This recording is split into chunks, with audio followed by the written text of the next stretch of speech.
no Pará. Cametá aterrorizada, inclusive com uma morte. Durante o programa de hoje, nós vamos falar sobre essa ação. Coronel, o novo cangaço agindo e tocando o terror. Já estávamos há algum tempo aí sem esse tipo de ocorrência, né? Comum que o crime ache novos caminhos, né? O crime busca novos meios.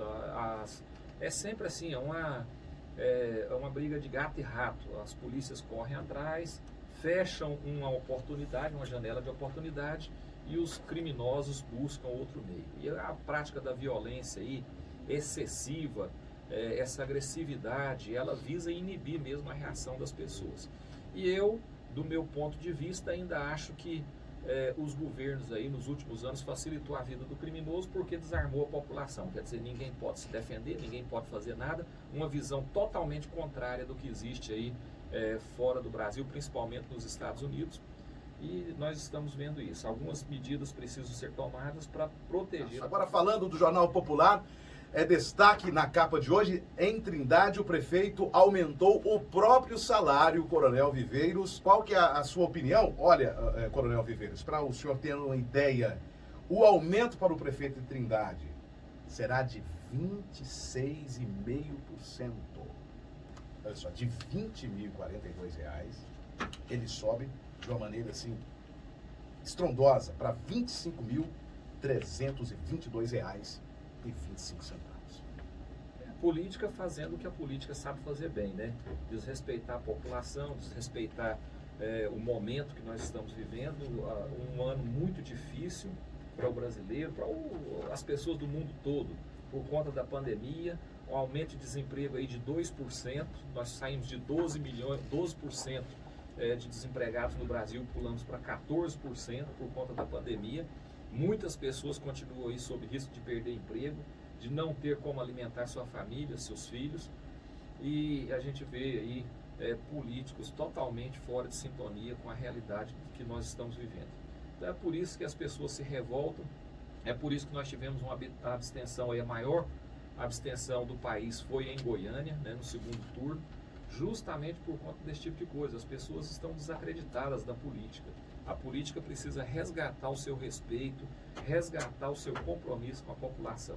Enquanto nós não tivermos políticos comprometidos com o cidadão, com o eleitor, nós vamos viver aí esse mundo da fantasia sendo vivido pelos políticos, enquanto as pessoas vivem a dura realidade aí de não ter sequer médico, profissional de saúde, para lidar com a situação de uma pandemia que nós estamos vivenciando há um ano. Os vereadores de Trindade, o aumento é o seguinte: é de R$ 10.814,66 o salário, passando para R$ 12.671,12. Um aumento de 17%.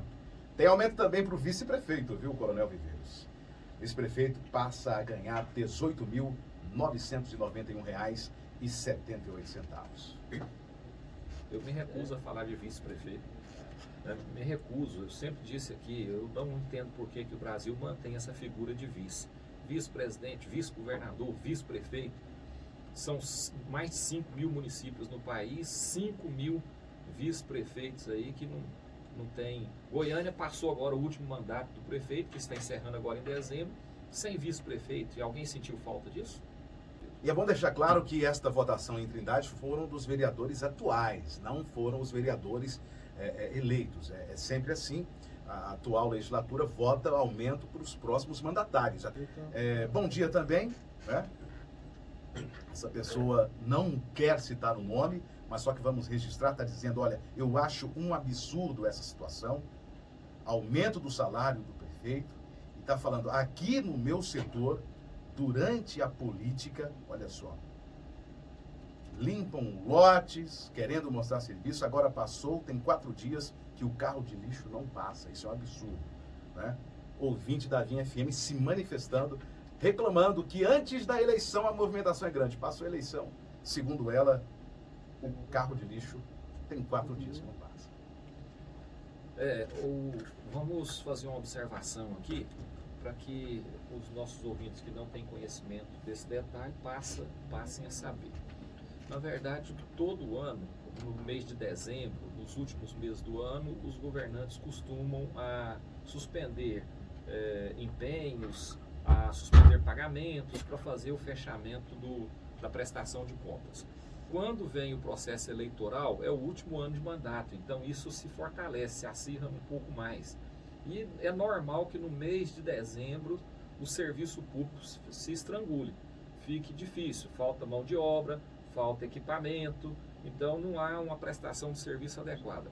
Mas é bom que o ouvinte também reclame disso, porque ele não está alienado, né? Ele está vendo o que está sendo feito.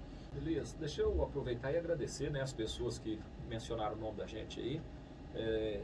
Realmente eu recebo também todos os dias várias pessoas se manifestando, que acompanham o jornal. Há uma audiência muito grande da Rádio Vinha, e não é só em Goiás, no Brasil todo, e como eu disse, até fora do Brasil. Deus abençoe, muito obrigado a todos vocês. Coronel Viveiros, nós falamos muito essa semana sobre eleições, mas hoje uma notícia de capa do Jornal Popular chama muita atenção. A abstenção foi maior em bairros com mais idosos. Já seria esperado. A pandemia impactou nas eleições e já havia uma expectativa de que isso fosse acontecer. No entanto, houve uma surpresa no segundo turno, principalmente quanto ao aumento da abstenção. E Goiânia se destacou porque foi a capital onde teve o maior índice de abstenção, em torno de 36% a 37%. Isso, do meu ponto de vista, aconteceu porque as pessoas realmente se surpreenderam com o que aconteceu na campanha, que, como nós comentamos aqui antes de ontem, não houve tantas propostas, na verdade houve mais ataques, um candidato internado, então o eleitor não sabia como se portar e preferiu não ir votar. Eu acho, repito, que o resultado foi o esperado, não fugiu da expectativa, quanto a quem obteve a maioria dos votos, a quem foi eleito, né? E quanto também a abstenção. Talvez a gente se surpreenda um pouquinho com o índice, propriamente dito, mas não com o fato de ter aumentado a abstenção, porque já era esperado. No jornal O Popular tem um quadro trazendo as abstenções por zonas eleitorais. A primeira zona, a maior abstenção no segundo turno, 41,55% abstenção na primeira zona, que são os principais bairros, setor central, Jardim Goiás, setor aeroporto, o setor leste universitário, 41,55%. A menor abstenção no segundo turno foi na zona 147, bairros como Jardim Curitiba, Morada do Sol, Fim Social, 35,02% foi a abstenção nesse segundo turno. A diferença aí de 6% entre a 147 e a primeira zona. A primeira zona, maior abstenção, e a 147, a menor abstenção. Essa análise a gente precisa fazer. Por quê? A gente fala muito de voto facultativo no Brasil, mas nós já temos o voto facultativo no Brasil. Uma multa aí por não comparecimento no dia da eleição gira em torno de R$ 3,50. Então, quer dizer, é irrisório, é insignificante, as pessoas não vão votar por conta da multa que lhe é imposta pela ausência. As pessoas vão votar porque realmente se interessam pelo processo e querem dar a sua opinião. Agora, essa análise precisa ser feita, Elias, porque a grande preocupação é o impacto que isso vai ter daqui para frente. Será que no próximo processo eleitoral, com ou sem pandemia, nós vamos ter esse número de abstenção? Porque se isso continuar acontecendo, então nós temos um problema. Se isso é estanque, é momentâneo, aconteceu agora nas eleições de 2020, porque nós temos um processo de pandemia, as pessoas estão se resguardando, os governos estão recomendando que as pessoas fiquem em casa, então é natural que isso aconteça, se resumir ao ano de 2020. Se isso continuar acontecendo nas eleições futuras, então realmente mostra aí o desinteresse das pessoas pelo processo eleitoral. E as pessoas não podem perder o interesse pelo processo eleitoral, porque é um processo democrático em que a opinião da maioria é que fará a grande diferença.